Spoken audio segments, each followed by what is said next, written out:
fête Ariel. Chag Molad Sameach, ça veut dire joyeuse fête de Noël et Happy, joyeuse Hanouka. Aujourd'hui, nous sommes bénis d'avoir la chance de célébrer les deux fêtes en même temps. Avant d'ouvrir la Bible, on va commencer par remercier Dieu d'avoir l'opportunité d'avoir les Écritures avec nous. Nous te louons, Seigneur notre Dieu, toi le roi de l'univers qui nous a donné la parole de vérité et qui a semé parmi nous la vie éternelle. Nous te louons, Seigneur, toi qui donnes les Écritures. Amen, amen. Donc, joyeuse Noël Mouka, Chris Mouka, dans le sens que Christmas en anglais et avec le Hanouka arrive en même temps. La Hanouka commence ce mercredi, le 25 décembre, jusqu'au 2 janvier. Et les deux couvrent et Noël et le jour de l'an. Noël et Hanouka commencent la même journée. C'est un événement très rare qui arrive à peu près à chaque 20 ans. Donc la prochaine fois, ça va être en 2035 et ensuite en 2054. Et cette année, c'est une grâce pour la communauté juive parce qu'habituellement, quand tout le monde fête Noël, les autres sont mis un peu de côté. Parce que dans le monde occidental, il y a une minorité dans un monde chrétien. Et les Juifs sont une minorité dans ce monde occidental. Et pendant que tout le monde célèbre et donne des cadeaux, ils chantent, ben les Juifs se sentent abandonnés. Pas cette année, parce qu'au lieu d'aller manger du chinois, parce qu'à Noël, il y a juste ces restaurants-là qui sont ouverts habituellement. Donc, c'était devenu une tradition pour les Juifs d'aller là. Mais cette année, ils vont manger du latkes, les patates frites que les Juifs aiment manger à Hanouka. Et on voit aussi que le fait que ça soit la même date, historiquement et bibliquement, il y a vraiment un lien très fort. Saviez-vous que c'est Hanouka qui a fait que le Noël soit possible? On peut même dire que c'est la même histoire qui se continue, même s'ils sont séparés par quelques 175 ans. Les récits de la Hanouka, c'est à propos d'un groupe de juifs sacrificateurs, les Maccabées, qui se sont élevés contre l'envahisseur qui avait voulu fermer le temple à Jérusalem. Et sans le temple, bien Jésus n'aurait pas pu arriver et accomplir ses prophéties, comme on voit dans Malachie 3.1, où Dieu dit « Voici, j'enverrai mon messager. Il préparera le chemin devant moi. Et soudain entrera dans son temple le Seigneur que vous cherchez et le messager de l'alliance que vous désirez. Voici, il vient, dit l'Éternel des armées. » Donc ce verset est cité dans Matthieu, dans Marc et dans Luc. Le messager, c'est Jean le Baptiste. Et le Seigneur, c'est bien sûr Jésus lui-même. Mais pour avoir cette prophétie qui s'accomplisse, il fallait que le temple soit refait. Et c'est là que le Hanouka a fait que Noël a été rendu possible plus tard. Parce que aujourd'hui, plus que jamais, n'importe quand dans le temps, les événements qui sont arrivés dans le temps de Hanouka et se préparaient dans le fond le pays et le temple pour la première venue de Jésus, parce qu'à cause de ça, il y a eu contre eux beaucoup d'antisémitisme. Ils étaient en guerre avec les forces du mal qui voulaient à tout prix empêcher la venue de Jésus depuis le départ, depuis Genèse 3.15. Aujourd'hui, on voit le même scénario parce que le peuple juif est encore dans ce pays d'Israël pour se préparer pour cette fois la seconde venue du Messie. Et eux aussi expérimentent beaucoup d'antisémitisme et de guerre et de persécution et d'opposition, spécialement de manière spirituelle. Vous êtes-vous déjà demandé pourquoi les Juifs sont dans le pays d'Israël, mais sans la foi en Dieu? Le gouvernement mentionne très rarement Dieu et la foi des entités religieuses n'est pas basée sur les Écritures, mais sur la tradition des anciens. Alors, Israël, qui est devenu une nation en 1948, en fait, pour préparer le pays à que les prophéties de la fin des temps arrivent, de laquelle il doit y avoir une construction d'un troisième temple avec le but de déclencher, si on veut, ou d'amener la seconde venue de Christ. Et ce qui est pertinent et qui est très étonnant, c'est que la personne qui a essayé d'arrêter la première venue du Messie s'appelle Antioche Épiphane et a les mêmes prophéties, dans le fond, qui s'appliquent à lui que celui qui viendra pour empêcher la seconde venue du Messie, c'est-à-dire l'Antichrist lui-même. Le prophète Daniel, au chapitre 8, parle de ces deux temps. Parce que les deux hommes ont essayé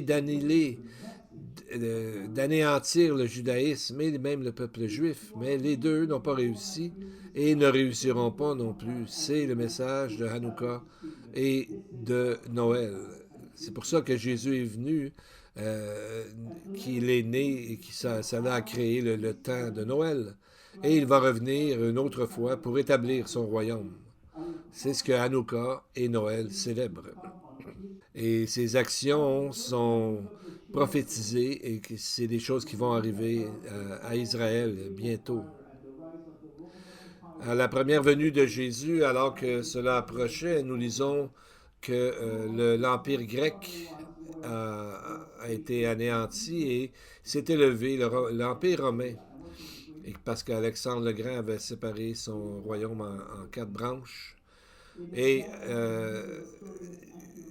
qui avait entre ces 4 branches-là, au nord et au sud, bien Israël. C'était pas une coïncidence. Et à ce moment-là, celui qu'on appelle Antioche Épiphane, le vilain de la Hanouka, de l'histoire de la Hanouka, lui, il avait été humilié par l'Empire romain. Il a été renvoyé de l'Égypte et il était frustré. Alors, il s'est arrêté en Israël où il a voulu faire beaucoup de mal. Donc, ils ont voulu utiliser cet homme, dans le fond, les forces du mal ont voulu l'utiliser pour essayer d'empêcher la venue de Jésus, la première venue du Messie. Il a essayé d'enlever des Juifs les Écritures, qu'ils ne puissent plus lire les Écritures et la culture juive, et d'imposer sa propre culture, l'hellénisme, le côté grec. Et s'il avait réussi, bien, ça aurait été la fin d'Israël et Jésus n'aurait pas pu venir dans son temple. Et c'est ce qu'il essaie encore de faire aujourd'hui même. Donc, il a essayé de complètement détruire les Écritures. Il a ordonné que tous les rouleaux de la loi soient confisqués et brûlés, sinon sous peine de mort de quelqu'un qui serait trouvé à lire la Bible. C'était la première fois dans l'histoire que c'est arrivé et cela correspond à la première venue de Christ.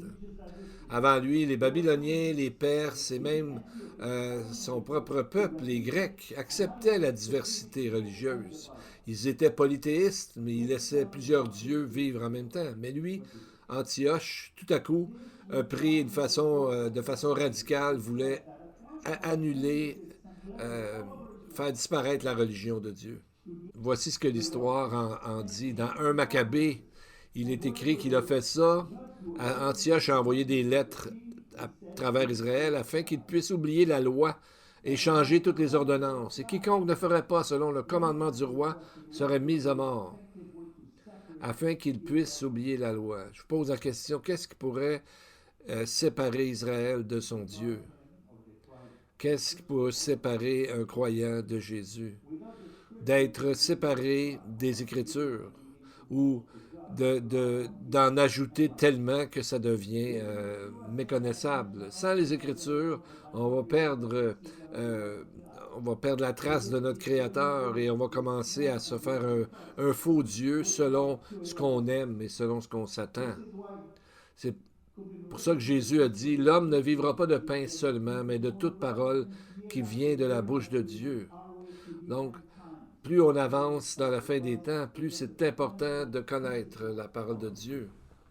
Donc, c'est comment on voit comment le Seigneur, pas le Seigneur, mais le malin, Satan, a inspiré cet homme, Épiphane, Antioche 4, le quatrième Épiphane.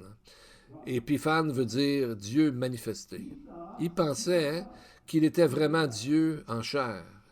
Il pensait littéralement qu'il était le Dieu incarné et donc c'était très approprié selon lui de lui donner un titre juste avant que le Messie lui-même était pour naître en Israël. En s'appelant Dieu, il diminuait l'importance du Fils de Dieu qui viendrait incarner dans peu de temps. Les Juifs avaient changé son nom Épiphane en Épiman, qui voulait dire Antioche, celui qui est fou. Mais en même temps qu'Antioche a créé une nouvelle façon de se voir avec le titre Fils de Dieu, qui était déjà donné à certains empereurs romains. On lit par exemple l'empereur César Auguste, fils de Dieu et souverain sacrificateur. On voit ça sur les portes de la ville d'Éphèse. Donc le même titre que Jésus à qui le titre revient. Donc c'est comme ça qu'ils ont essayé de manipuler l'histoire pour essayer de prévenir ou diminuer la personne de Jésus. Et qui d'autre dans le futur va se prétendre divin? Bien, l'Antichrist. Antioche lui-même est une prophétie et nous montre quelque chose de plus intense encore qui va arriver dans une plus grande mesure. C'est son nom biblique et on l'appelle l'Antichrist. Et il y a un temple qui va être construit pour que cette fausse adoration arrive pour l'Antichrist qui voudra se faire adorer. On voit dans 2 Thessaloniciens 2,4, Paul qui dit « L'adversaire qui s'élève au-dessus de tout ce qu'on appelle Dieu ou de ce qu'on adore. Il va jusqu'à s'asseoir dans le temple de Dieu, se proclamant lui-même Dieu. » Ça, c'est l'ultime arrogance. Et son père, le malin, Satan, lui-même, dans Ésaïe 14,14, avait dit une chose semblable et même plus blasphématoire encore. Il a dit « Je monterai au-dessus des nuées, je serai semblable au Très-Haut. » Donc, en plein milieu de la tribulation, lorsqu'il prendra son siège dans le temple, alors il proclamera publiquement qu'il est Dieu. Et c'est ce qu'il pensera à ce moment-là. Ce blasphème est ce que Daniel a appelé l'abomination de la désolation. Et Jésus a pris le même terme et l'a appliqué à l'Antichrist qui est à venir. Car et l'Antichrist et Antioche partagent les mêmes prophéties de l'intolérance de la religion juive et de la violence. Et c'est ce que Jésus a dit en citant le prophète Daniel. Matthieu 13, 14. Il leur a dit à Israël à ce moment-là, « Lorsque vous verrez l'abomination de la désolation établie là où elle ne doit pas être, que celui qui dit fasse attention, alors que ceux qui seront en Judée fuient dans les montagnes. » Donc de fuir dans les montagnes, probablement les montagnes du Negev, les montagnes de Pétra. L'abomination de la désolation, Jésus fait référence au moment où l'Antichrist va entrer dans le 3e temple qui sera construit bientôt à Jérusalem et proclamera qu'il est Dieu. C'est ça l'abomination de la désolation. Antioche a sali le temple en offrant un porc sur l'autel, mais l'Antichrist s'assoira et dira qu'il est Dieu. C'est encore plus fort en café que ce que Antioche avait dit, bien sûr. Donc, on se rappelle aussi le Hanouka qui est toujours, la lumière est toujours allumée dans la menorah, dans le second temple. Et c'est pour ça qu'ils disent que le miracle est que la chandelle demeure toujours allumée. Mais c'est une belle histoire d'inventer un miracle comme ça. Mais le vrai miracle de Hanouka, c'est la venue du Messie qui est accomplie à Noël, premièrement, et deuxièmement, qu'il va revenir aussi à la fin des temps pour sauver Israël et le monde entier. Maintenant, si on va dans l'histoire merveilleuse elle-même de Noël, il y a un autre élément de l'histoire de Hanouka qui touche les événements d'aujourd'hui. La préparation de Jérusalem et du temple pour la première venue de Christ a commencé quelques centaines d'années avant la Hanouka, au moment de Esdras et Néhémie et des prophètes comme Agé, Zacharie et Malachie, qui étaient parmi les 50 000 Juifs qui ont volontairement sont revenus de la diaspora pour reconstruire Jérusalem et le temple pour le préparer pour la première venue. Et à ce moment-là, il y avait le roi Cyrus, un roi médo-perse, qui a été touché par Dieu dans son cœur et qui a permis au peuple juif de retourner à Israël, même sous sa protection. Il leur a même donné ce qui leur avait été volé du premier temple. Et aujourd'hui, plusieurs personnes comparent le président Trump à Cyrus. Ça a commencé, cette idée-là, quand il était président il y a 4 ans et qu'il a fait déménager l'ambassade des États-Unis à Jérusalem. Et plusieurs ramènent cette comparaison entre Cyrus et Trump. On pense que c'est même Netanyahou qui était le premier à faire cette comparaison. Ils ont même fait une pièce commémorative. Pour aujourd'hui, on croit que le Sanhédrin en Israël et le temple ont fait une pièce de half shekel, comme on voit ici dans l'écran. Et sur une, ils ont mis le profil des deux chefs, Trump et Cyrus. Et de l'autre côté, nous avons la reproduction du troisième temple. Et un rabbin bien connu, rabbin Joseph Berger, a dit ceci. L'élection de Trump est un élément nécessaire à la rédemption et un signe que la venue du Moshiach, du Messie, est imminente. Il a même ajouté que le nom de Donald Trump dans la Gématria, qui est la numérologie hébraïque, arrive au total 424, qui est le même chiffre que le Messie ben David, le Messie de la maison de David. En tout cas, Trump, il y a beaucoup de choses qu'on dit à son sujet, mais une chose est certaine, c'est qu'il est pro-Israël. Comme son nouvel ambassadeur, Mike Huckabee, un ancien pasteur qui a dit hier, on voyait ça dans le journal Jerusalem Post, il a dit ceci. « Jamais plus vous ne serez seul dans votre combat pour la liberté, pour protéger votre pays et l'héritage que Dieu vous a donné. » Voici ce qu'il a dit. C'est des mots forts venant d'un politicien américain. Et un autre secrétaire de défense, Pete Hegseth, qui avait dit en 2018, lors d'un discours, que le troisième temple pourrait être rétabli sur le mont du temple, là, où il y a le mont du temple présentement, le dôme du rocher qu'on appelle. Alors, on voit que le titre de Cyrus, ça correspond à ce que Trump a fait dans beaucoup d'aspects. Et c'est excitant, mais on ne sait pas trop exactement quand et comment ça va arriver, mais il y a des liens très forts entre les deux. Maintenant, si on regarde l'histoire de Noël comme telle, le 25 décembre, c'est sûr que c'est basé sur des racines païennes, cette date-là, mais quand même, on est là aujourd'hui pour se rappeler que Jésus est venu et qui a pris la place sur la croix de quiconque veut croire par la foi et être sauvé pour l'éternité. Donc, cette fête représente une grande porte ouverte pour nous, croyants, à laquelle la Bible nous dit de racheter le temps, dans Éphésiens 5,16. C'est un moment où le monde occidental est en train de vivre un événement par lequel nous savons que Jésus est venu sur la croix. alors qu'en temps normal, ils s'en font pas trop au sujet de Jésus, mais là, ça devient le personnage principal dans l'histoire de ce qui se passe présentement.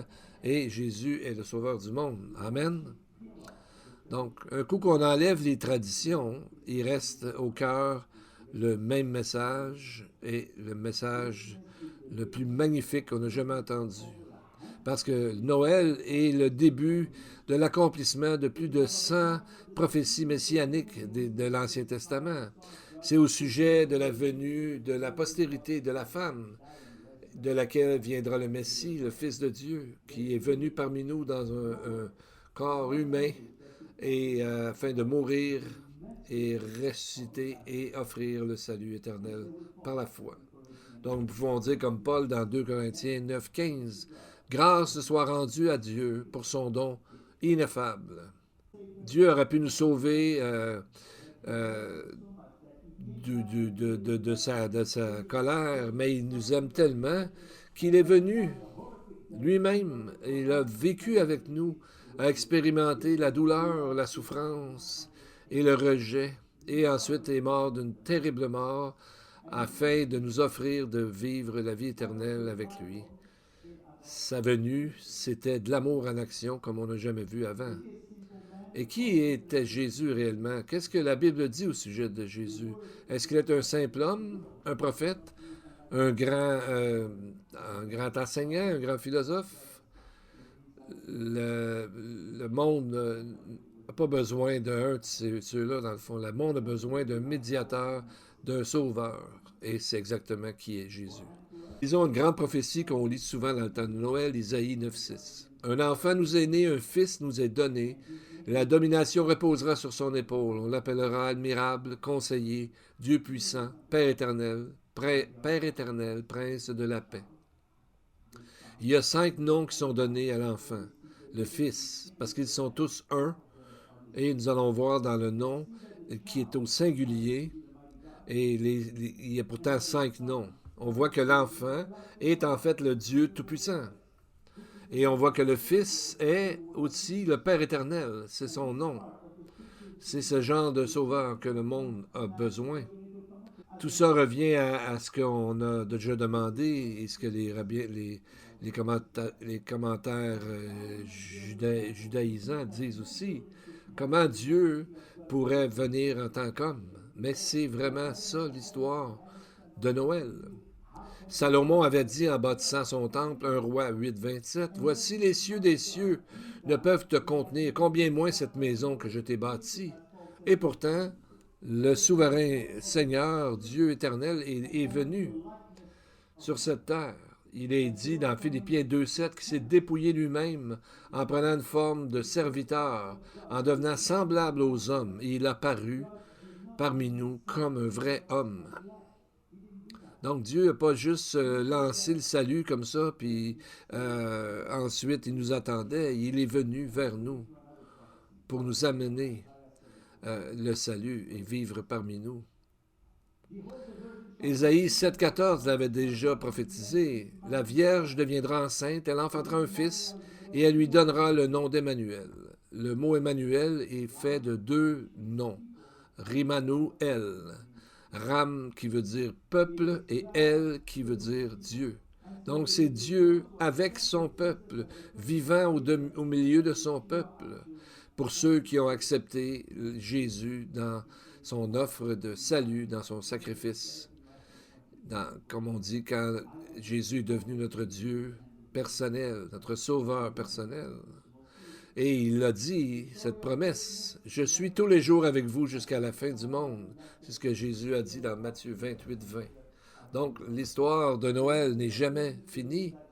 Ben oui, le Seigneur, le Messie est parti, mais il marche avec nous, les croyants, et partage nos joies et nos peines.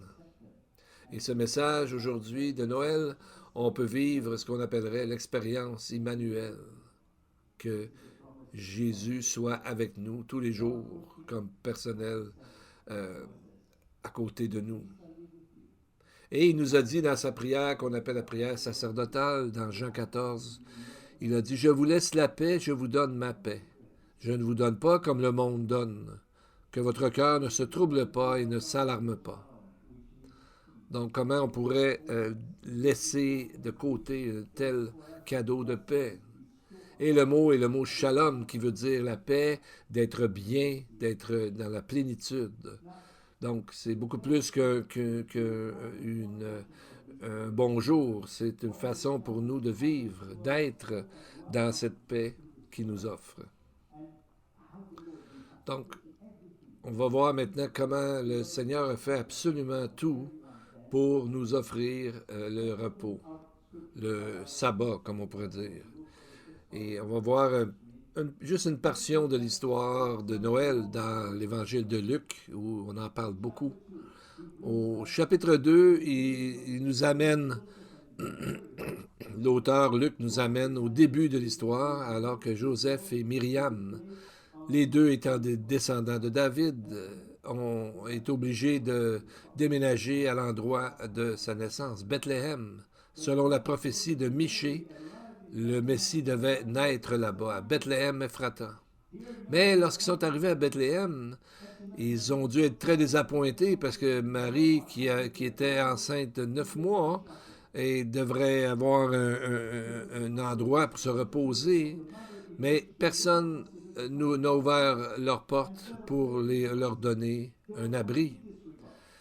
On voit que les derniers mots du texte nous disent, nous montrent le rejet du Messie. Il dit qu'il n'y avait aucune place pour eux à l'auberge. Donc, il n'y avait aucune place pour eux à nulle part.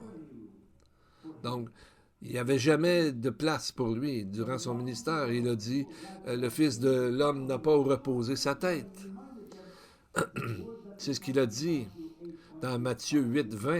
Les renards ont des tanières et les oiseaux du ciel ont des nids, mais le Fils de l'homme n'a pas où reposer sa tête. Aujourd'hui, c'est la même chose, alors qu'on approche de la fin. Il y a de moins en moins de place pour Jésus dans ce monde. Donc, c'est pour ça que Jésus aussi est né dans une étable. Il a été déposé dans une mangeoire d'animal. Alors que la majorité ne l'a pas reconnu, il y a une minorité qui l'a reconnu. C'était pas un groupe religieux, mais un groupe qui était méprisé. Et c'est à eux que le Seigneur est allé les toucher. Le verset 8, Luc 2, nous dit qui sont ces gens minoritaires. Il y avait dans cette même contrée des bergers qui passaient dans les champs les veilles de la nuit pour garder leurs troupeaux. Et voici un ange du Seigneur leur apparut, et la gloire du Seigneur resplendit autour d'eux. Ils furent saisis d'une grande frayeur. Et pourquoi Dieu a-t-il choisi les bergers en premier pour se révéler? Pourquoi que la première proclamation de la naissance de Jésus n'a pas été donnée aux chefs religieux dans le merveilleux temple de Jérusalem? Pour la raison très simple, c'est qu'ils n'étaient pas prêts. Déjà au temps de Jésus, il y avait une nouvelle religion qui était sortie, tellement qu'ils n'ont pas reconnu plusieurs prophéties que Jésus a accomplies, lui qui est la parole de Dieu. Et tellement qu'il y a un groupe de peuples qui, eux, étaient considérés comme des gens mis de côté, même que leur témoignage n'était pas considéré valide dans une cour de justice, les bergers. Le Talmud de Jérusalem parle des bergers comme étant de même acabit que les voyous, des voleurs et quiconque de réputation douteuse dans les affaires. C'était peut-être vrai pour certains d'entre eux, mais nous savons que Jésus, de toute façon, est venu pour ceux qui sont rejetés. Il le dit lui-même dans Matthieu 9, 13. « Je ne suis pas venu appeler des justes, mais des pécheurs. » Donc, c'est avec les bergers qu'il y a une prophétie qui tardait depuis longtemps, a été à ce moment-là accomplie. Premièrement, nous savons que la première fois, l'Esprit de Dieu, la gloire Shekinah, a quitté le temple de Jérusalem. Ézéchiel l'explique en détail dans Ézéchiel, les chapitres 8 à 11. Et pour la première fois, après plus de 500 ans, la gloire de Dieu est réapparue. Le texte nous dit, la gloire du Seigneur se révéla autour d'eux. Donc la même gloire qui avait quitté le temple lorsque l'Esprit était parti, c'est le même mot ici en grec. Donc ça parle d'une splendeur, d'une brillance, de la gloire du Seigneur. Et en plus, il leur dit de ne pas être effrayés parce qu'il est venu comme un enfant. Un enfant couché et dans une mangeoire et emmailloté, et non pas dans le feu et dans le tonnerre et les éclairs comme lorsqu'il est venu sur le mont Sinaï, comme on a vu récemment. Mais c'était pas n'importe quel groupe de bergers non plus. Et c'est là qu'on voit qu'il y a quelque chose d'extraordinaire. Et le texte nous dit au verset 8 qu'il était dans la même région. Donc dans la même région vers Bethléem, donc entre Jérusalem et Bethléem, et ça doit être le chemin que Joseph et Marie ont dû prendre. Et dans le premier siècle, ces bergers euh, gardaient des animaux précieux parce qu'ils étaient destinés à quoi? Au sacrifice à être offert dans le temple. C'est ce qu'on apprend dans la loi orale juive, la Mishnah qui dit tout bétail trouvé entre Jérusalem et Migdal Eder, si c'est un mâle, ils seront des holocaustes. Si c'est une femelle, ils seront des offrandes de paix. C'est ce qui est écrit sur le texte en avant. Donc, c'est ce que la Bible nous dit, que le salut viendra du Messie. Et on voit dans Michée chapitre 4, verset 8, il dit « Et toi, tour du troupeau », même mot, Migdal-Éder, colline de la fille de Sion, à toi viendra, à toi arrivera l'ancienne domination, le royaume de la fille de Jérusalem. Donc, il comprenait que le Messie serait révélé à ce moment-là. Et voici comment ils ont traduit dans le Targum ce verset. Et toi, Migdal-Éder, toi, le Messie d'Israël, qui a été caché à cause des péchés de la congrégation de Zion, le royaume viendra à toi. Donc, non seulement ils savaient que le Messie devait naître à Bethléem, mais en plus, dans la région de la tour du bétail, ou de la tour du troupeau plutôt. Donc, c'est la première fois que nous voyons ces mots Migdal-Éder dans l'Ancien Testament. Et c'est puissant parce que c'est la première fois que c'est mentionné, c'est Genèse 35, 21. Alors qu'après la mort de Rachel, après avoir donné naissance à Benjamin, voici ce que le Targum de Jérusalem traduit ce verset-là. Jacob voyagea et planta sa tente au-delà de la tour du troupeau. Encore les mots Migdal-Éder, l'endroit où se révélera le Messie roi à la fin des jours. Donc, cet endroit était considéré vraiment important parce que les animaux qui étaient réservés pour les sacrifices étaient là. Donc, ils croyaient que le Messie va apparaître et exactement comme ça devait être fait. Et le Messie est apparu à Bethléem, en Judée. La Bible nous dit, c'est que Jésus a toujours suivi les fêtes juives et on le voit à travers les évangiles suivre ces fêtes-là. Et on voit dans l'évangile de Jean qu'il y a une chronologie avec les fêtes d'Israël et les événements des chapitres 7 à 10 se sont passés durant la fête des tabernacles, la fête de la Soukotte, qui parle du millénium quand Jésus sera roi des rois. Et ensuite, nous avons la Hanouka dans le chapitre 10 qui fait ressortir le fait que, quoi qu'il arrive, les promesses de Dieu s'accompliront. Donc, on voit ici, avant l'entrée triomphale, dans le chapitre 10 de Jean, et on voit le message clairement de Hanouka dans ces textes-là, des versets dans l'évangile de Jean, chapitre 10.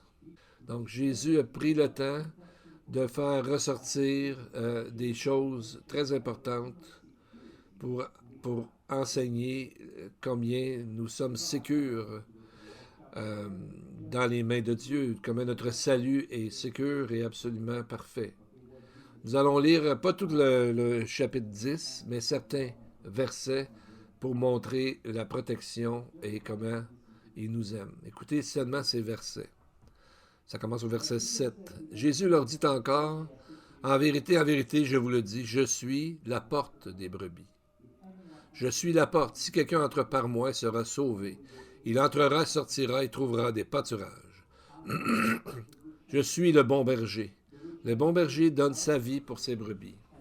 Je suis le bon berger, je connais mes brebis et elles me connaissent. Comme le Père me connaît et comme je connais le Père, je donne ma vie pour mes brebis. Mes brebis entendent ma voix, je les connais et elles me suivent. Verset 28. Je leur donne la vie éternelle, ne périront jamais, et personne ne les ravira de ma main. Mon Père qui me les a donnés est plus grand que tous, et personne ne peut les ravir de la main de mon Père. Et à la fin, il dit, moi et le Père, nous sommes un. Ces versets nous donnent vraiment un sens de protection pour le croyant en Dieu, dans le Dieu de la Bible. Comme une mère protège et couvre son enfant, Dieu nous couvre et nous protège.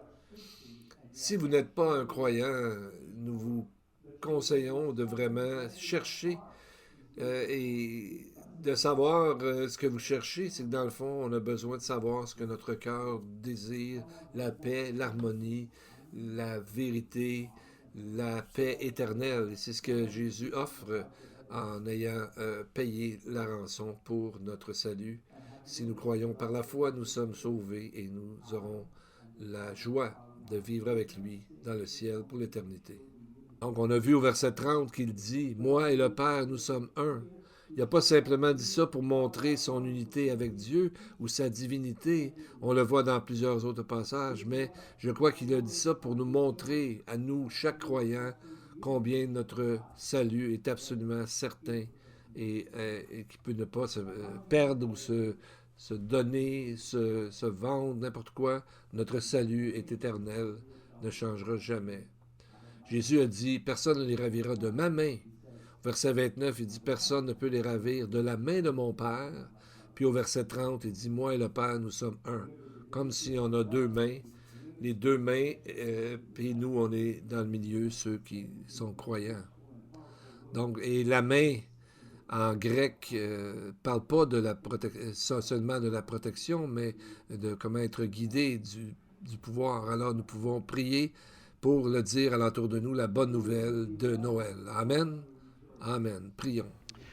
And so we praise you, God, Heavenly Father, and we rejoice of the fact that to be able to come to your presence, and we do so in a humble state. Today our hearts, minds, and mouth are full of thanksgiving as we say, bless the Lord, O my soul, and all that is within me.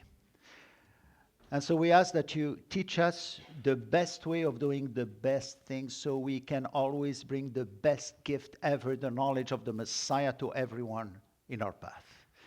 I also pray that you bless each and everyone present here and each and everyone who is listening to this prayer.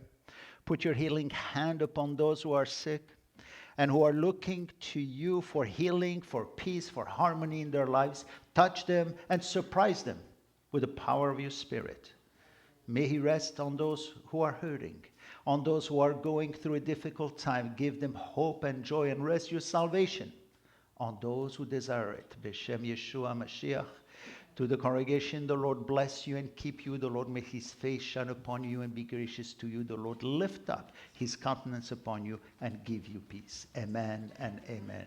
May the Lord bless you all. Oh, Jerusalem.